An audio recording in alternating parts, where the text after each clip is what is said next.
All right, let's dive in. We're exploring something pretty different today. Oh, yeah. It's a shamanic New Year's reset. Okay. And we're using John Rasmussen's blog and this guided meditation he has Interesting. as our kind of guideposts for this. And it's not your typical resolution setting, is it? No, not at all. Forget willpower. This is all about energy shifts and deep self-connection. Yeah, it's much more about that. It might sound a bit out there to some folks. A little unconventional. That's what makes it fun to explore, right? Absolutely. We're so used to approaching change with this grit your teeth and push through mentality. Right, But exactly. what if there's a deeper source of power we could tap into?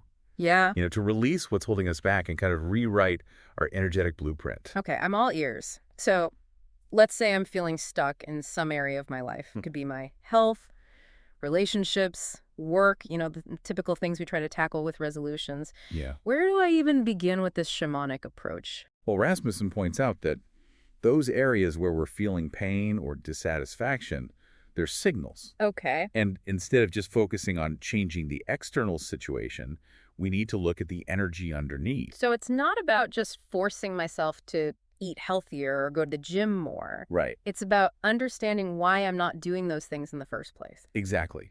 He uses this interesting analogy of pleasure versus pain. Okay. If an area of your life is causing you more pain than pleasure, Yeah. it's a sign that something needs to shift energetically. So, it's trying to build a house on a shaky foundation. Perfect analogy. You can keep patching things up, but eventually Right. you need to address the foundation itself if you want real stability. The foundation is your energy. Got it. And now, this is where things get really interesting. Okay. Rasmussen actually suggests embracing strong emotions like anger and sadness Really? instead of suppressing them. Wait, but we're always told to look on the bright side and focus on the positive. Yeah, that's the common approach. How can anger and sadness possibly be helpful? Well, Rasmussen argues that these emotions, they're actually powerful signals to the universe, almost like a prayer for change. He even compares it to a radio signal. Okay. A weak signal gets lost in the static, Right. but a strong signal that comes through clearly. So if I'm frustrated with my job, instead of trying to ignore that feeling, Yeah. I should actually allow myself to feel that frustration fully. From a shamanic perspective, yes. Yeah. That intensity, it amplifies your intention, Okay. and it makes it more likely to manifest change. That's such a different way of looking at things. But wouldn't that just create more negativity? Well, it's about acknowledging and expressing those emotions, Oh, okay. not wallowing in them. So how do we make sure we're not dwelling in those negative emotions then? Think of it like sending a flare into the universe. You need that burst of energy to get noticed. Right. But once you've sent that signal, you can shift your focus to creating the change you desire. Got it. So acknowledging those strong emotions, that helps create the energy we need for change. Yeah. But then what? How do we actually direct that energy towards creating something new? That's where the guided meditation comes in, what Rasmussen calls the soul journey. Okay, the soul journey you mentioned, that involves some pretty vivid imagery, right? It does. Tell me more about that. It's about creating a really powerful visual and sensory experience. So imagine yourself in this lush garden, feeling the warmth of the sun on your skin. Okay. There's a clear, flowing river. And as you approach this river, you see a reflection of your ideal destiny. Already feeling more relaxed just picturing that. Yeah. But what does it actually mean to see a reflection of your ideal destiny? This reflection, it's a powerful symbol of the new you, Okay. the person you want to become. Right. And this soul journey is designed to help you visualize, Yeah. letting go of those old limiting beliefs and stepping into this new version of yourself. I'm starting to see how this is different from your typical resolutions. Yeah. Right. It's not just about setting external goals. Right. It's about creating an internal shift first. Yeah. Yeah, exactly. And the imagery in the meditation, it helps to make that shift more tangible. Remember that flowing river? Oh, yeah. It plays a key role in this process of letting go. Okay, I'm intrigued. How does the river help us let go? As you journey through this meditation, you actually reach out and touch that reflection of your ideal destiny. And that touch creates a ripple effect, and it washes away all other possibilities, Oh. leaving you fully immersed in the energy of your desired future. So it's like choosing your own adventure, Yes. but on an energetic level. You got it. Anything that doesn't align with that new vision, Yeah. any residual energy that doesn't serve you, it's symbolically released into the river. So that represents letting go of Yeah. those old patterns, beliefs, and limitations. Yeah. Yeah. Sounds like a deep cleanse for our energy instead of our bodies. That's a great way to put it. And as you emerge from this metaphorical river, Yeah. you experience this sense of wholeness. Okay. All those missing parts of yourself, they start returning. Oh, wow.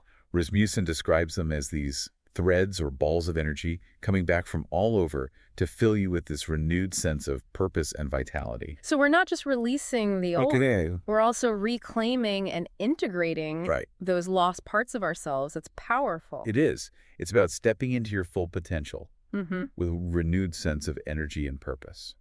This is fascinating.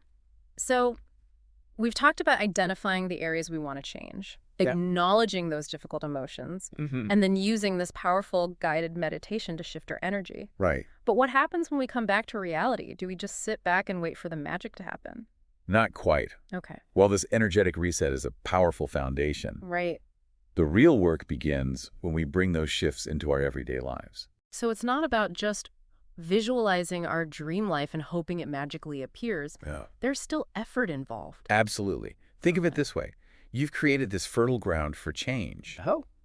but you still need to plant the seeds and nurture them. So it's more about making that work feel aligned with who we are becoming Yes. rather than forcing ourselves to do things we don't enjoy. Exactly. Yeah. Because you've already done the deep inner work. Yeah.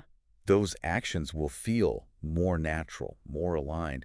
You'll be moving with the energy you've cultivated within yourself. This is really making me rethink how I approach change. Good. It's not about willpower and forcing myself to fit into a mold. Right. It's about aligning myself with the energy of who I want to become. That's the key. I love that. And remember, there's no one right way to do this.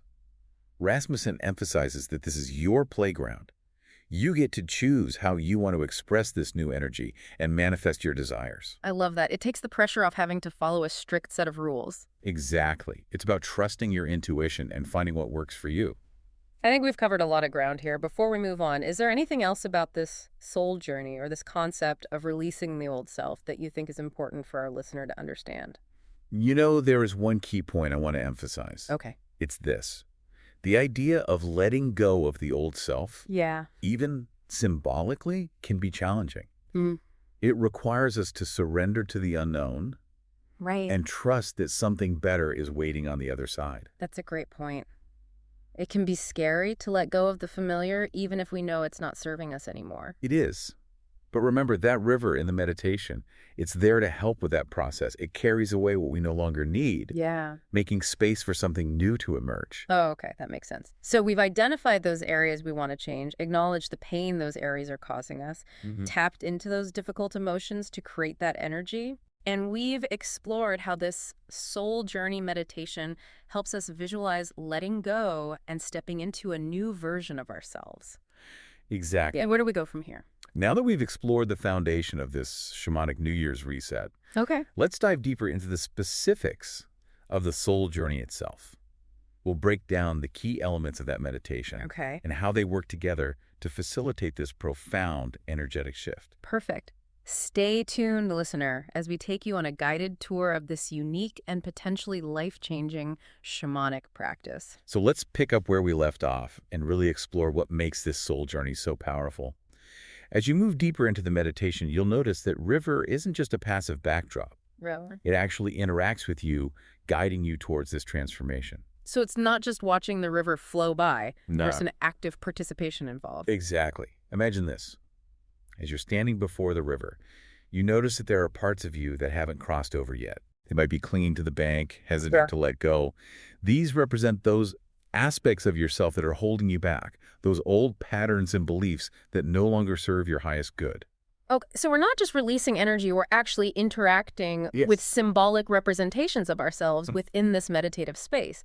This is where I think some people might get tripped up because it sounds a bit abstract. Right. How do we actually engage with these parts of ourselves if they're just symbolic? That's a great question. Remember, this is a guided meditation. Okay. So Rasmussen leads you through this process. He'll guide you to acknowledge these parts, Hmm. to understand what they represent, Yeah. and to compassionately encourage them to cross over the river with you. So it's almost like having a conversation Yes, with these different aspects of ourselves. that's a great way to put it. Wow. It's like creating a dialogue between your conscious mind Hmm. and these deeper, perhaps subconscious parts of yourself that are influencing your choices and behaviors. It's like we're finally giving a voice Exactly. to those inner voices that we often try to ignore or suppress. Yeah, and as these parts of you cross the river, you might experience a range of emotions. Some might be easy to release, Right. while others might require a little more coaxing. Yeah. But as each part crosses over, you'll feel this sense of lightness and liberation. So it's a process of integration. It is. It's about reclaiming those fragmented pieces of yourself and bringing them back into wholeness. I like that. And as you continue your journey, you'll come to a clearing where you'll encounter a wise being or a guide. Oh, we're not alone on this journey. Not at all. This guide is there to support you, to offer wisdom and guidance as you navigate this new terrain.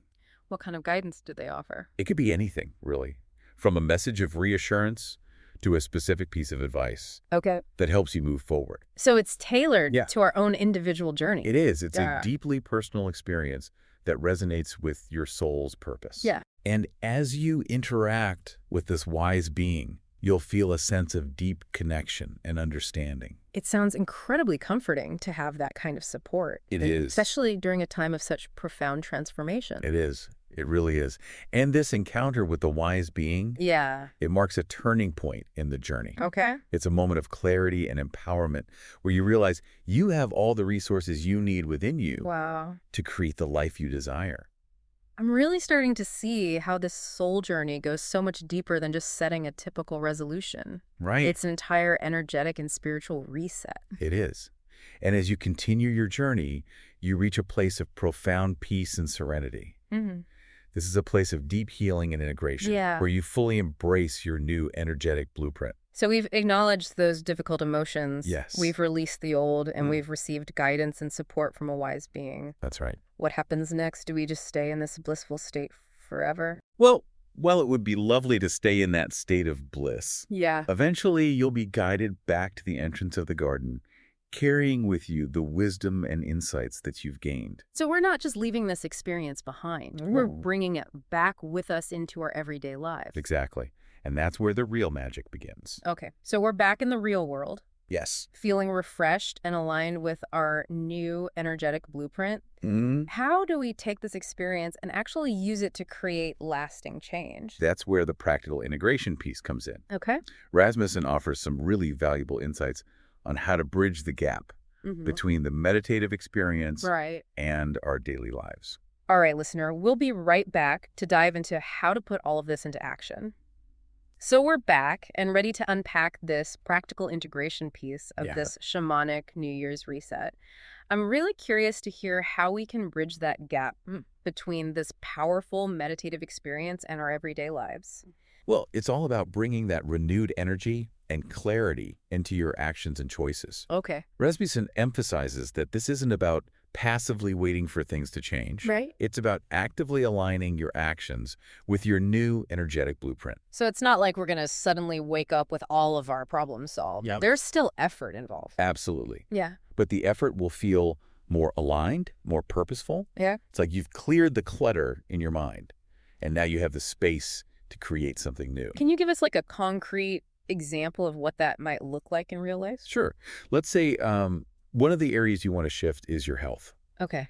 You've gone through the soul journey. Mm-hmm. You've released those old patterns of self-sabotage, Right. and you've embraced a new vision of yourself as healthy and vibrant. Okay. Now, instead of forcing yourself to go to the gym or eat salads because you should, Yeah. you might find yourself naturally drawn to activities and foods that nourish your body. So it's less about willpower and more about being in flow with this new energy we've cultivated. Precisely. You might find yourself waking up earlier, feeling more energized to move your body, and craving healthier foods. Yeah. And it's not that you're forcing yourself, it's that your actions are now aligned with your deeper desires. That's a really empowering way to look at it. It is. It's not about deprivation or punishment. It's about allowing ourselves to be guided by this new sense of alignment. Exactly. And remember, this applies to any area of your life, whether it's your relationships, your work, your creativity, your finances. Yeah. It's about bringing that same intentionality and alignment into every decision you make. So what if we stumble? What if we Yeah. fall back into old patterns? Yeah. Does that mean we've failed? Not at all. It's a journey, not a destination. Right. There will be times when you slip up, when you revert back to those old habits. Yeah. But now you have the awareness and the tools to recognize those patterns and gently guide yourself back to alignment. So it's about having compassion for ourselves. What the- And recognizing that change is a process, It is. not a one-time event. And the more you practice aligning your actions with that new energetic blueprint, the stronger that alignment becomes. It's like strengthening a muscle. This has been such an insightful exploration of a truly unique approach to New Year's resolutions. It is, yeah. What's the most important takeaway you want our listener to walk away with today? I think the key message here is that lasting change starts from within. Okay. By shifting our internal energy, we create the foundation for transformation in every area of our lives. Yeah. And it's not just about setting goals. Right. It's about becoming the person who can achieve those goals. And as we've explored today, this shamanic New Year's reset offers a really powerful pathway for doing just that. He does, yeah. Releasing the old, embracing the new, and aligning our actions with the energy of our deepest desires. And remember, as Rasmussen says, it's all a bonus.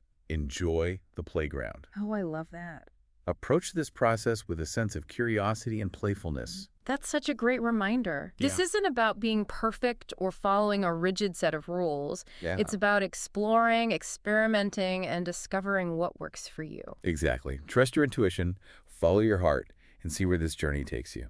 So, listener, as we wrap up this deep dive, I encourage you to give this shamanic New Year's reset a try. Yeah.